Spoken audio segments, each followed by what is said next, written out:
Okay, Paul Daley, Carlos Condit, what do you think on that fight? I think it's a great fight. I'm looking forward to fighting Carlos Condit.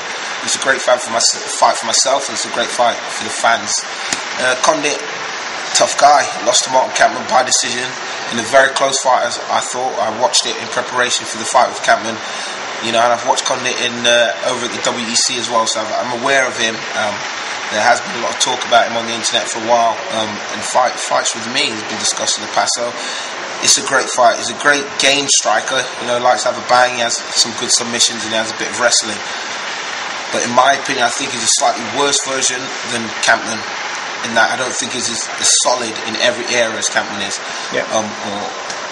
So I think it's going to be an entertaining fight. Of course, I think I'm going to win, and of course, I think I'm going to win by knockout. But I'm just going to train hard and we're going to see on the night. Okay. When there's $60,000 on the line, I'm going to come swinging. No, there is that. This fight's confirmed for the 2nd of January, isn't it? Yes, so 2nd of January, Vegas. No party time in Vegas for me. I'll probably be there a week before. Festive period's going to be a bit shit for me. No turkey, no stuffing, no beer, no getting pissed. But it's always going to be worth it. And after winning the UFC in Vegas, every day's Christmas for a little while, so I'm not really bothered. Obviously, you've said before that you like fighting in America, and you've got that kind of appeal which goes cross-continent. Also, you fought in Poland and Japan. You love fighting abroad, but do you hanker to fight in the UK in front of your hometown crowd? I would love to fight in the UK, just purely for the fact, like you say, a lot of the guys in the UK, my hometown people, they don't get to see the fight live. They get to see it on TV. They have to stay up at 4 in the morning or whenever to watch the fight. I'd love for my mum, my sisters, my cousins, my uncles, all my friends that I grew up with to be there and support me like they do anyway. But I'd love for them to get something back and be able to come to a live event rather than just sit in front of the TV. Okay. And just finally, obviously Carlos has been in and out of kind of top 10 rankings and stuff. You've debuted in top 10 rankings quite impressively with a win over Kampmann. How do you think the sort of welterweight picture's ironing out with obviously you and Dan both high up in the rankings now? Well, for Team Roughhouse it's great. For the rest of the welterweight division it's really bad because you've got two badass British fighters.